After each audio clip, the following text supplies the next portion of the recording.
Reka ngusuhuze kandi mwifurize kugubwa neza muri rusange. Iyi ni Gikundiro TV show. Uyu munsi rero tukaba twagira umugisha, tukaba tugiye kwakira umukozi w'Imana. Uyu munsi rero atunyuriremo muri make ukuntu mbese bimeze, ndetse aduhe no ku mirongo ya Bibiliya. Mwiriwe neza. Mwiriwe, Yesu ashimwe. Ahimbazwe. Mumeze mutaho ngaho? Tumeze fresh. Mwe mumeze mute rero? Tumeze neza cyane rwose. Ndabona studio ya Gikundiro TV show imeze neza. Nari maze iminsi ntayisura ariko uyu munsi Imana yanciriye inzira kugira ngo ngaruke nyisure. Imana ishimwe cyane. Uhawe ikaze rwose, ni ikaze wiyumvemo ikaze.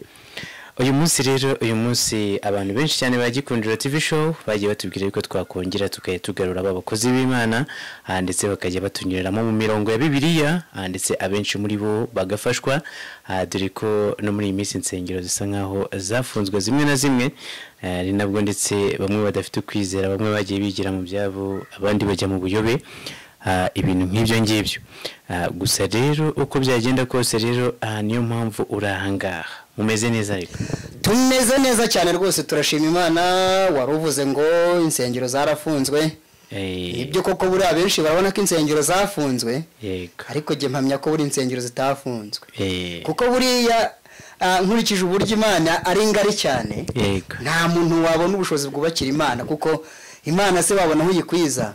Uri insengero za mbere mu mitima y'abantu, cyakora n'imitima y'abantu barayifunze nayo tayaraho nakwemera yuko insengero bazifunze, ariko ubundi urusengero rwanjye rwo rurakinguye, umutima wanjye uracyahari. Imana ishimwe cyane. Ako kantu rwose abone neza. Uyu munsi rero watangira uduha insanganyamatsiko y'uyu munsi, ndetse kandi yisangiza abakunzi ba Gikundiro TV show. Uhawe ikaze. Wanyujuje indirimbo mu mutima z'amashimwe, sinzigera nibagirwa ya mirimo wankoreye. Wanyujuje indirimbo mu mutima z'amashimwe, sinzigera nibagirwa ya mirimo wankoreye. Iyo nyobye ungaruzi neza, ukambwira ijambo rinduhura umutima, sinzigera nibagirwa ya mirimo wankoreye. Yesu ashimwe bakunzi ba Gikundiro TV show. Amahoro y'Imana nakomeze kubana namwe kuri mwe mwese. Nongeye kwishimira ikaze nahawe kuri Gikundiro TV show. Ubu bivuze ko ntakiri umushyitsi rwose, kuko nje kugira ngo tuganire ibyo umwami Imana yanshyize ku mutima wanjye, dore ko muri iyi minsi ya none abantu benshi bafite ubwoba, insengero zarafunzwe, abantu benshi bafite ubwoba ngo byacitse byagenze bite, ariko ndagira ngo mbabwire ngo nubwo byacika bikarangira, iby'abantu batizera Imana biracika, ariko ibyo abantu bizera Imana yacu irari bitudodera bugacya byongeye byasubiranye. Twebwe nta byacitse, insengero zarakinzwe, kuko imitima yacu iracyakinguye rwose. Ariya namazu bakinze, ariko ubundi insengero ziracyakinguye, imitima y'abantu ikunda ijambo ry'Imana iracyakinguye. Petero yabivuze neza cyane ati, niba mwarasogongeye mukamenya neza yuko Yesu agira neza, nimumwegere, niwe buye rizima ryanzwe n'abantu, ariko kandi ngo ku Mana ryaratoranyijwe riba iry'igiciro cyinshi cyane. Niba nawe rwose ukiri ubuntu bw'Imana, nicyo gihe cyo kugira ngo ushime Imana, kuko Imana yarakoze, kandi Imana yakoze imirimo ndetse n'ibitangaza bigiye bitandukanye, yagiye iba mu ruhande rwacu, iba mu ruhande rwanyu. Nicyo gituma dufite amashimwe nk'uko twatangiye turirimba. Imana yatwujuje amashimwe mu mitima yacu, Imana yadukoreye imirimo ndetse idukorera n'ibitangaza. Ndaje ngo tuganire n'ubundi muri kumwe n'inshuti yanyu Niyonzima Jean. Yego ndubatse mfite umugore, nsengera mu itorero rya ADEPR, aho ngaho n'undi gukorera umurimo w'Imana. Nubwo insengero muri iyi minsi hamwe namwe bagiye bazikinga, ariko urwanjye rwo ruracyakinguye, umutima wanjye uracyakinguye, uracyahamya imirimo ndetse n'ibitangaza by'Imana yacu. Ndaje ngo tuganire ku ijambo ry'Imana, turi busange n'ubundi mu rwandiko rwa kabiri Paulo yandikiye Timotheo mu bice byaho bibiri.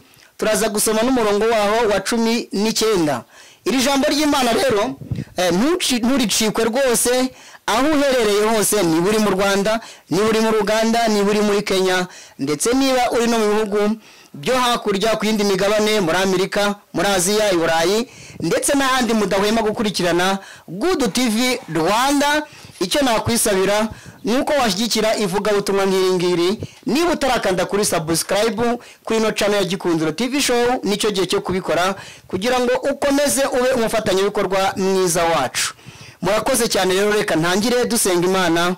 Inshuti yanyu Niyonzima Jean iraje kugira ngo ibaganirize ijambo ry'Imana. Reka twiragize Imana, ubundi dusome iryo jambo, turiganireho, turebe icyo umwami Imana ashaka ku bantu bawe ndetse n'icyo adushakaho twese muri rusange. Mana, turagushimiye kandi turakubashye, tugushimiye yuko ijambo ryawe ari iry'ukuri. Utwemerere iri jambo rigiye kuvugwa, Nyagasani urizirike ku nkingi z'imitima y'abaryumva. Nyagasani uturinde Satani n'abadayimoni mu izina rya Yesu. Ahubwo dusengeye abababaye, abashavuye, abafite ibibazo, kugira ngo ijambo ryawe ryongere ribakoreho, ryongere ribagarure mu murongo muzima. Abari barasubiye inyuma bongere bagaruke mu murongo wo kukwizera, kuko uri Imana ishoboye kandi uri Imana irengera. Ijambo ryawe ni ryiza kandi ijambo ryawe riratabara. Nyagasani tushyigikire kandi uturengere, ukomeze kubana natwe kandi ugumye kubana natwe muri byose, kubwa Yesu Kristo umwami wacu, amen. Tugiye gusoma ijambo ry'Imana rero, tugiye gusoma ijambo ry'Imana. Turi busange mu rwandiko rwa kabiri Paulo yandikiye Timotheo, ibice byaho ni bibiri, umurongo wa 19. Twumve icyo Imana itubwira. Haratubwira iki? Ngo nyamara urufatiro rukomeye rw'Imana ruracyahagaze, rwanditsweho ikimenyetso ngo Uwiteka azabe, kandi ngo umuntu wese uvuga izina ry'Uwiteka ave mu bidatunganye. Iryo ni ijambo ry'Imana. Amahoro y'Imana rero nabane namwe, kandi Uwiteka akomeze kubashyigikira rwose. Munyemerere kugira ngo tuganire iri jambo ry'Imana, kandi ndabizi neza yuko Imana iri bukore akazi, kuko Imana iradutabara buri munsi kandi tukabibona. Nta mpamvu rero kugira ubwoba. Iri jambo ry'Imana tugiye kuganiraho rifite insanganyamatsiko igira iti wigira ubwoba, Imana irakuzi. Wihangayika, Imana irakuzi. Cameraman, wihangayika, Imana irakuzi. Niko bimeze cyane. Imana irakuzi cyane rwose buriya, kandi buriya utararemwa kera yabanje kugushyira mu bitekerezo byayo. Iravuga ngo nzareba umuntu umeze gutya, azakora umurimo w'Imana mu buryo bugiye butandukanye, azagura ivugabutumwa. Imana yari ibizi, niyo mpamvu yagufashije ugakereya inoca no kugira ngo ijye inyuraho ijambo ry'Imana, ndetse ubuhamya, ibyigisho n'ibindi bintu byarema imitima y'abantu bagiye batandukanye aho baherereye hirya no hino ku isi. Ni ukuvuga ngo Imana rero yo ireba aho tutareba. Yego cyane rwose. Ni ukuvuga ngo yo ibikora mbese mu ibanga ryayo. Imana iturebera aho tutareba. Iryo jambo, ako kantu. Imana iturebera aho, Imana iturebera aho tutareba we. Imana iturebera aho, Imana iturebera aho tutareba we. Imana iturebera aho tutareba. Urakoze cyane. Imana iguha umugisha cyane. Tugiye kuganira ijambo rivuga ngo wigira ubwoba, Imana irakuzi. Nende bamubwira ngo wigira ubwoba, Imana irakuzi, uhita uzana n'irindi jambo ryiza cyane ngo Imana iturebera aho tutareba. Mwebwe mukurikiranye Good TV Rwanda, Imana ibareberaho mwebwe mutareba, kandi Imana irabegereye kurusha imyambaro yanyu mwambaye. Bivuze ngo Imana iri hafi, iri mu ruhande rwanyu. Umwe yanditse ijambo ravuga ngo Imana iri mu ruhande rwacu, ngo umubisha wacu nindi ntawe. Bivuze ngo Imana igenda turinda byinshi byenda kuba byaduhitana, Imana ikadutabara kandi Imana ikaturengera. Turi ku ijambo rigira riti wigira ubwoba, Imana irakuzi. Muri iyi minsi abantu barahangayitse cameraman. Abantu barahangayitse cyane, gusa imibabaro ni myinshi cyane. Yego. Urumva nk'abapasiteri bamwe bari batunzwe no kuba mbese bari bafite inama bayoboye, abenshi bakaba bari kubona inama ziri kugenda ziyobagurika, kandi zakagombye kujya mu nzira nziza, bitewe n'uko wenda ubushobozi bwabo bwo kubahiriza ibisabwa batabufite. Urumva ko ni ikibazo gihambaye. Bagiye bagira ubwoba cyane, ariko mbazana ijambo rivuga ngo wigira ubwoba, Imana irakuzi. Abenshi barahangayitse, arareba mu muryango agasanga baramwanze, areba hirya no hino agasanga nta umucira kari urutega, ariko nagira ngo mbabwire ngo Imana irabazi. Wihangayika, wikwibwira yuko Imana yakuritse, oya, Imana irakuzi.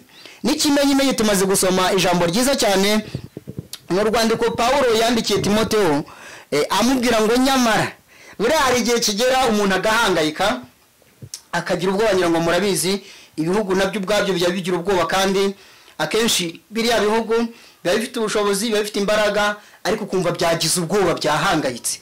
Ntabwo wambwira ukuntu ngo ibihugu byitora bigakora ibitwaro bya kirimbuzi, nubwo baba bafite, nta kindi nubwo baba bafite, ariko abataramenya Yesu bagira ubwoba bukabije cyane burenze, bagakora ibyo bitwaro bizarimbura abantu, kandi nyamara ubwabo nabo bizabirimburira, bizabahitana.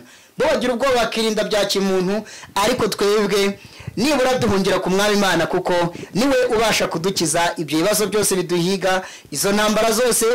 Zaburi 124 iravuga ngo iyo Uwiteka atanga ari we wari mu ruhande rwacu, ngo ubwo abantu baduhagurukiraga ngo babaratumize bunguri. Tekereza nawe, wibukana Imana yakuvanye, wibuka uburyo Imana yabanye nawe, wibuka uburyo Imana yakugaburiye nyamara hari abatashaga kurya, wibuka uburyo Imana yagiye iba mu ruhande rwawe mu buryo bugiye butandukanye. Urekeraho wigira ubwoba. Muri iyi minsi abantu bafite ubwoba bwinshi bugiye butandukanye. Wigira ubwoba, Imana irakuzi. Bumwe ugasanga bamwe bafashe umwanzuro wo kwiheba, abandi bakiyahura, abandi bakiyica, abandi bakica abandi kubera ubwoba. Mwigira ubwoba, Yesu arabazi. Pawulo rero yaje kusanga Timotheo nawe yarageze mu gihe cyo kugira ubwoba. Hari n'abantu benshi bari bafite ubwoba muri iyo minsi, no muri iyi minsi rero abantu barabufite, ariko icy'ingenzi nuko twizera Imana, tukarushaho gukomera, tukarushaho kugwiza imbaraga z'umutima, ibindi ntibidutera ubwoba. Yesu aratuzi kandi Yesu atureberaho twebwe tutakwirebera. Wigira ubwoba rero, Imana irakuzi kandi irakuzirikana buri munsi, ntabwo yifuza icyaguhungabanya, kuko uri umugaragu wayo, kuko uri umukozi wayo. Arambwira ngo nyamara Timotheo, urufatiro rukomeye rw'Imana ruracyahagaze. Cameraman, urufatiro rukomeye rw'Imana ruracyahagaze rwose cyane, 5/5. Ruracyahagaze pe. Urufatiro, arambwira ngo nyamara urufatiro rukomeye rw'Imana ruracyahagaze. Yego. Kandi ngo rwanditsweho ikimenyetso ngo Uwiteka azabe. Uwiteka azabe. Yego. Wihangayika, Uwiteka azabe. Wihangayika, Uwiteka arakuzi. Wihangayika, wigira ubwoba, wisubiza amaso inyuma, Uwiteka arakuzi. Aramubwira ngo nyamara urufatiro rukomeye rw'Imana ruracyahagaze, ngo rwanditsweho ikimenyetso ngo Uwiteka azabe. Hasi gato hari amagambo avuga ngo kandi umuntu wese uvuga izina ry'Uwiteka ave mu bidatunganye. Harimo ibintu bice bibiri hano muri iri jambo buri wese akwiye kuzirikana kandi akamenya. Cyambere aho ufite ubwoba, garuka mu murongo, Imana irakuzi kandi Imana y'imbaraga iracyakurinze. Wigira ubwoba, wishidikanya. Kabiri ngo kandi umuntu wese uvuga izina ry'Uwiteka ave mu bidatunganye. muri iyi minsi hari abantu benshi bari kuvuga ibidatunganye. Muri iyi minsi hari abantu benshi bitwaze ngo insengero barasikinze, bisubirira mu tubari, basubira mu nzoga, basubira mu bintu bigiye bitandukanye, nyamara bagera mu rugo ugasanga bari kuvuga izina ry'Uwiteka, nyamara barasubiye mu moshya, barasubiye mu nzoga, barasubiye mu bintu byose bihumanya bari bararetse bakongera bakabisubiramo, ngo n'ubundi insengero zarafunzwe, ngo n'ubundi insengero zarafunzwe, ngo n'ubundi nta wamenya. Ariko ndagira ngo mbabwire ngo umuntu wese nave mu bidatunganye, umuntu wese nave mu bidatunganye agarukira Imana, nayo iramugirira imbabazi. Buri wese agerageze gushaka ibyo umwami Imana ashaka, ari byo kureka ibyaha byose, mukagarukira Imana, nayo ikabagirira ibambe kandi ikabagirira imbabazi. Paulo yandikira Timoteyo muri ara magambo aramubwira ngo nyamara urufatiro rukomeye rw'Imana ruracyahagaze, rwanditsweho ikimenyetso ngo Uwiteka azabe. Uwiteka arakuzi rero, wowe wari ufite intimba n'imibabaro, Uwiteka arakuzi. Ngwino usange Yesu akuruhure, ngwino usange Yesu akumare imibabaro. Wowe wari ufite ibibazo bigiye bitandukanye, izera Imana none aha ngaha. Imana irakugirira neza kandi Imana iragutabara, Imana iri bukurengere kandi Imana rwose iri bugutabare. Icyo usabwa ni kimwe gusa, ni ugutunganya ibidatunganye. Ongera urebe imbaraga wari ufite mbere, urebe ko arizo ugifite. Ongera urebe uburyo wasengaga, niba utarateshutse ku nshingano zawe wari ufite, wongere usubire mu murongo. Tekereza neza uburyo wasengaga, wongere ukube kabiri, wongere usubiremo. Niba warasengaga rimwe usenge kabiri, warasengaga kabiri usenge gatatu, kuko tugeze mu gihe gikomeye kandi kitoroheje na gatoya, aho twagiye duhanurirwa mbere yuko ijambo ry'Imana hari n'igihe kizagera naryo rikabura, ukabara umuntu wakugira ijambo ry'Imana, kandi ngira ngo muri kubona yuko ariho byototera bishyira. Ubwo bafunze insengero, bamwe bakagira ubwoba bagasubira mu nzoga, bakagira bate. Hari abacitse intege ngo kuba barakinze urusengero rwanjye ntago nasubira gusenga, sinzongera gusenga. Ariko ndagira ngo mbwire ngo bakinze zira nsengero zisanzwe, ariko imitima yacu iracyahari, umutima wawe uracyahari. Urasabwa gusenga Imana nanone, ukajya ugira n'ibihe byiza nayo, ukiherera mu cyumba ugasenga, ukiherera n'ahandi hose ugasenga. Uko ushobozwe wongere ugaruke mu murongo, wongere usenge Imana. Umukozi w'Imana, Yego. Hano mu Migani 10 hari ijambo ryiza cyane. Yego. Hano ni mu Migani 10 ku murongo wa 7. Ngo kwibuka umukiranutsi kuzana umugisha, ariko izina ry'umunyabyaha ryo rizabura.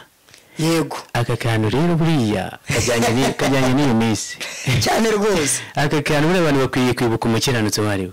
Abantu bibagiwe Uwiteka, baramwibagiwe pe, basubiye mu biyobyabwenge. Yego. Basubira mu buraya, basubira mu businzi, basubira mu ngeso mbi baretse. Nibyo bintu byeze. Ariko iryo jambo ratubwiye ngo umunyabyaha azabora. Utararinda ubora, wagarutse mu murongo. Ngwino Yesu aragushaka rwose pe, ngwino pe, ngwino aragushaka. Kandi Yesu ntagarobanura ku butoni. Nubwo waba uri mugufi aragushaka, nubwo waba uri muremure aragushaka, uko umeze kose. Nubwo waba uri umukire aragushaka, nubwo waba uri umukene aragushaka. Kandi agushaka ukora ibikwiriye, agushaka ukora ibitunganye ndetse n'ibyo gukiranuka. Bakunze rero ijambo ry'Imana, ngira ngo ubutumwa nari mfite bwa rubwo ngubwo, bwa rubwo kukubwira ngo wigira ubwoba, Imana irakuzi. Wigira ubwoba ngo usubire mu byaha, wigira ubwoba ngo ukore ibidakorwa, wigira ubwoba ngo teshuke ku nshingano zawe wari ufite, wigira ubwoba ngo ugabanye ibihe byo gusenga wari ufite. Ahubwo menya ko tugeze mu gihe cy'urugamba, kandi umuntu wese akwiriye gusengana umwete kugira ngo ubugingo bwe aburokore. Nicyo gihe cyo kurokora ubugingo bwawe, nicyo gihe nanjye cyo kurokora ubugingo bwanjye. Ongera ugwize imbaraga z'umutima, ongera ugaruke mu murongo. Yesu aragushaka, ngwino Yesu aragushaka. Ongera usubire mu murongo muzima, ongera ureke ibyaha. Guma mu murongo wari urimo mbere wo gusenga batarakinga insengero, guma mu murongo wari urimo. Niba ngombwa ahubwo mu byo wakoraga byiza wongera ubyongere. Ababaye baragukeneye, abantu bakeneye ko waruhura imitima yabo. Garuka rero, garuka mu murongo. Ndabwira wewe garuka mu murongo. Wewe wagize ubwoba ugasubira inyuma, ngo insengero barazikinze, ngo ibi ni ibiki, ukisubira ku icupa nyamara wari warariretse. Garuka mu murongo, garuka mu murongo. Yesu aragushaka, urufatiro rukomeye rw'Imana ruracyahagaze kandi rwanditsweho ikimenyetso ngo Uwiteka azabe. Uwiteka arakuzi rero kandi aragusobanukiwe. Garukira aho ngaho, garuka mu murongo. Reka dusenge Imana. Mana turagushimiye kandi turakubashye, tugushimiye ko uri Imana yacu bwite, ntago turi bibyarirane kuri wowe. Nyagasani tugushimiye ijambo ryiza waduteguriye rigarura abantu mu murongo, utwemerere Nyagasani benshi bari baribagiwe, ariko urufatiro rukomeye rwawe ruracyahagaze kandi rwanditsweho ikimenyetso ngo uza abantu bawe, uratuzi kandi uradusobanukiwe. Senge buri wese wumvise iri jambo Nyagasani kugira ngo umugisha kandi umuhe imbaraga.